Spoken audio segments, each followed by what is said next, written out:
We got awarded a platinum, not platinum, what the hell am I thinking? I act like I'm still drinking. Shit. Did you put something in my drink earlier? I know you listened. I quit drinking a long time ago. I wish I was still drinking. No, I don't. Not really. I'm 66 pounds lighter, so that's probably why I quit drinking. So if you want to do it this way, we were presented with an award last time we were at the Grand Ole Opry. They stopped the damn show. It's WSM, it's on live. So what could I say?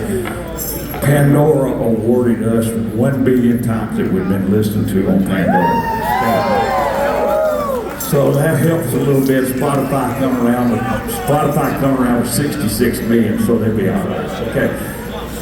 Would you do me a favor? This is the one song that the Grand Ole Opry always says, when y'all play, just do us a favor, don't do this song. Well, hell, you know we're going to do it. So we're going to do it for you now. For you people sitting down out there, I hope you're having a good time. Are you all right? Let me get on your ass. Never mind. Anyway, would you do me this favor? Economy's been kind of bad for a lot of people. But it's getting better. We'll see. Okay, I'll just say it that way instead of being biased. Trump! By saying the wrong thing. Okay. So, would you do me a favor? A real big favor. I'm here a little bit. Ow! Donald Trump, baby! You gotta loosen up. You gotta loosen up for this song now, all right? You gotta get down and loosen up. It's like, well, here's how I go. Now, you ready? Should I practice my wrestling talk? Okay. This song is called Dog. This song is called Dog Eat Dog World.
you very much.